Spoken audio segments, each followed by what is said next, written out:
Electric vehicle, जैसा मैंने अपनी पीछे की कई वीडियो में बताया है, एक नई इंडस्ट्री नहीं है, बल्कि 100 साल से पुरानी जो ऑटोमोबाइल इंडस्ट्री है उसकी एक टेक्नोलॉजी है। इस टेक्नोलॉजी में टू व्हीलर एक ऐसा प्रोडक्ट है जिसके अंदर एक अलग कैटेगरी आती है जिसे लो स्पीड या अनरजिस्टर्ड व्हीकल कैटेगरी कहते हैं। आइस या सीएनजी या गैसोलीन या डीजल, इन सारे व्हीकल में ये कैटेगरी नहीं पाई जाती है। आखिर ये लो स्पीड है क्या और इसकी क्या खासियत है?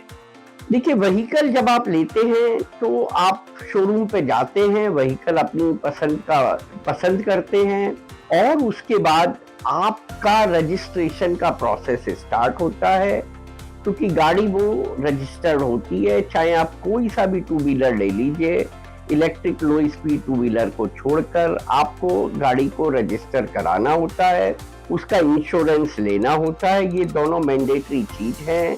रजिस्ट्रेशन के प्रोसेस में आप रोड टैक्स भी पे करते हैं। आपको गाड़ी चलाते समय हेलमेट लगाना भी जरूरी होता है।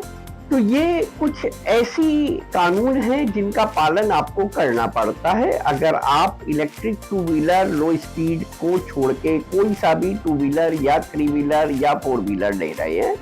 अब बात करते हैं कि ये लो स्पीड इलेक्ट्रिक टू व्हीलर की क्या कंडीशन है और क्यों इनमें आपको ये सारी कंडीशंस को फुलफिल नहीं करना पड़ता है।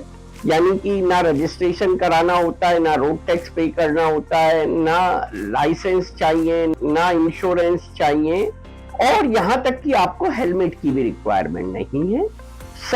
भारत सरकार ने 2 कंडीशंस रखी हैं जिनका पालन करने पर आपका व्हीकल लो speed electric two wheeler category में आ जाता है।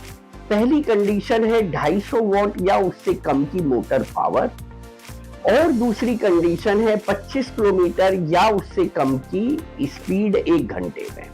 अगर ये दोनों कंडीशन फुलफिल होती हैं तो वो वाहन इलेक्ट्रिक टू व्हीलर लो स्पीड कैटेगरी में आ जाता है और उसके लिए ना आपको रजिस्ट्रेशन रिक्वायर्ड है, ना इंश्योरेंस रिक्वायर्ड है, ना हेलमेट रिक्वायर्ड है, ना ही आपको लाइसेंस की रिक्वायरमेंट पड़ती है। तो ये एक बेहद कन्वीनियंट व्हीकल हो जाता है। इधर शोरूम से आपने गाड़ी खरीदी और उधर बिना किसी फॉर्मेलिटी के आप उसे रोड पर लेकर निकल जाते हैं। अब ऐसी सुविधा इस व्हीकल को देने के क्या कारण हैं? जो सबसे बड़ा कारण है वो ये है कि भारत सरकार इलेक्ट्रिक व्हीकल को प्रमोट करना चाहती है और इसलिए वो चाहती है कि इसमें जितनी कम कंडीशंस लगे उतना ठीक है। अब बात आती है कि कंडीशंस क्यों लगाई जाती हैं? कंडीशंस लगाई जाती हैं वाहन चलाने वाले की सुरक्षा के लिए और साथ में सड़क पर जो लोग चल रहे हैं उनकी सुरक्षा के लिए।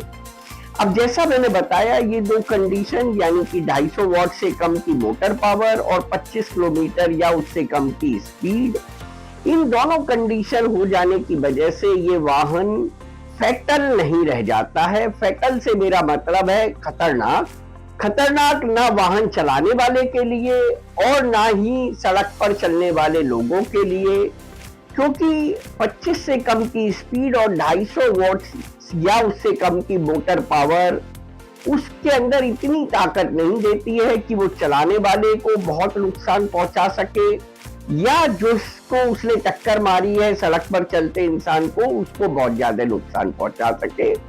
इन 2 कंडीशन के हो जाने की वजह से इस पर ये किसी भी तरीके की कंडीशंस एप्लीकेबल नहीं होती है। यानी मैं एक बार फिर रिपीट कर दूं, ना रजिस्ट्रेशन रिक्वायर्ड है, ना रोड टैक्स पे करना पड़ता है, ना ही हेलमेट रिक्वायर्ड है, ना ही इंश्योरेंस है और यहाँ तक कि लाइसेंस भी रिक्वायर्ड नहीं होता है।